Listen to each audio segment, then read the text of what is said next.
Alright guys, so I just want to make a quick video before I start assembling these. Just got off the phone with Jamal and just kind of went over everything with him. Finalized everything. Kind of get an idea of what he really wanted to do with them. So, like I said, I didn't have the spiders, so I had to get those. Everything else I had. And what I did was I ordered a spider with leads. And then I ordered 2 additional spiders without leads to stack them, just to kind of get a feel of what those particular spiders are going to feel like versus what was in them, stock. So after talking with him, I thought about putting the 3rd spider in each one of them, but after feeling them out, these are a little stiffer with 2 than what they originally came as. I know he's played them for a bit, and they've been broken in and so forth, but this might put them around, the same compliance as far as the spiders go once they're broken in. And like I said, I'm using a Sundown, one of the Z series cones, so it's a little bit lighter. For one, the roll's a little bit taller, so we're going to shed a little moving mass there. I think it's about, I wanted to say it was 26 or 28 grams lighter than the stock cone. The coil that was in the stock one was, a copper coil, and it was high temp. As you can see, like I said, I pulled them out, whole, and they were black high temp. One thing I did notice when I tore them down, they, inner former had rubbed, so it had some coil rock in it. So, and there's some a little bit of heat in it. And then, like I said, it's got a lot of, you guys can see that, it's got a lot of sawdust in it. So, this being a copper, copper coil that was in it, I decided to use a nice hefty flat wound aluminum coil in it to shed a little more moving mass. So, it's going to raise the sensitivity up. So, he shouldn't have to use as much power to get them, to get them going. And I talked to him about that.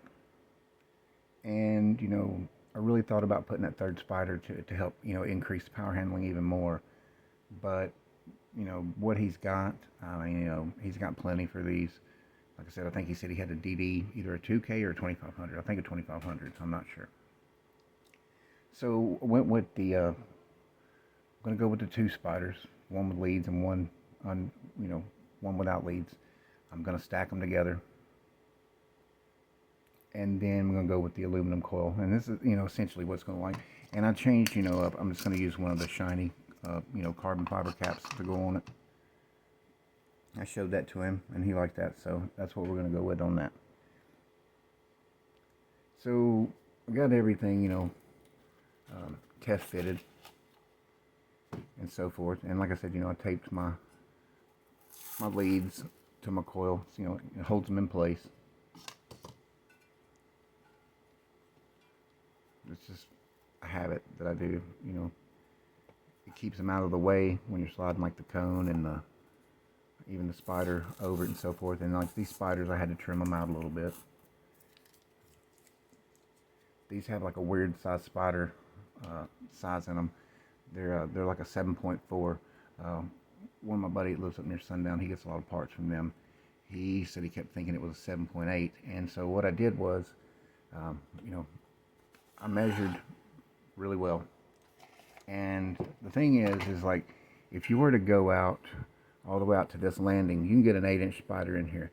But these ribs that come in, if you can see them, the ribs that come in, you get a 7.5-inch spider in there, but you still may have to notch it a little bit around them. And like, I didn't want to go with like an 8-inch spider, because then I would have to notch out around the terminals in each one of these. And then by the time you do that, I mean, you're losing a little bit of a spider flange there anyway. So what I did was I went with the 7.4. Several Scar subwoofers use a 7.4 inch spider landing, and some of the other ones did too. But I got my landing clean, and what I did was I cleaned out to the ribs in the basket, then went back further in between them, because once the spider is in there, see it, I mean it fits, it's tight.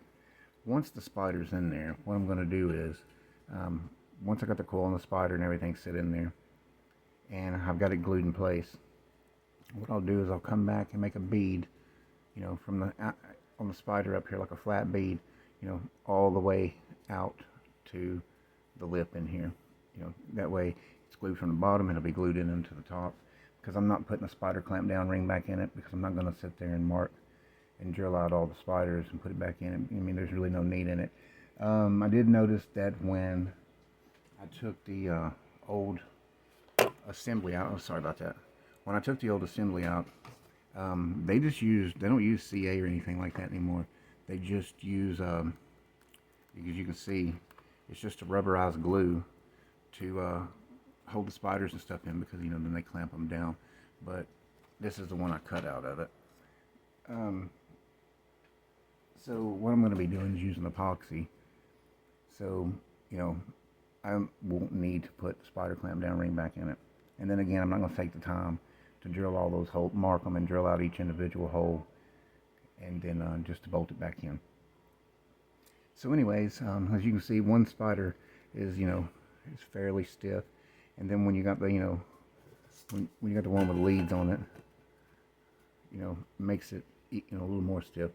So I'm just going to go ahead and use 2 in it, and the surround is a little softer than what originally came on it. So that'll help out with the overall compliance as well, on a musical basis. And then what I'll end up doing is, once I have everything in the cone and stuff on it, what I'll do, I'll take one of these compression caps. It'll glue in place, and then the carbon fiber cap, because what I'll do is I'll have to go back once I've got this mocked up, and like I know where my cone comes almost all the way down. It leaves about maybe 1/4 of an inch, if that, between of former exposed. So what I'll do is I'll mark, since I've dry fit everything, I'll put the cone back on this, set my coil in the gap right, and then I'll mark on the inside of the cone up here, side to neck the cone out a little bit. What I'll do is I'll mark on the former, give me about 1/4 inch or so former sticking up through the cone. That way, when the compression cap goes on it like that, it'll also glue onto it, and then I'll have a little small gap to glue it to the cone, at the triple joint there, up the upper part of the triple joint. So anyways, I just kind of want to make a quick video on this, kind of show you guys what I'm doing before I start doing it, and then I'll go ahead and make a video in sections here of reconing. I'll do one of them anyways. So if you guys got any questions, just ask me in the comments there. You can email me. I hope you enjoy the content. Like I said, I'll start getting more out now that I'm all good to go. So anyways, I appreciate you guys watching, and I'll see you next time.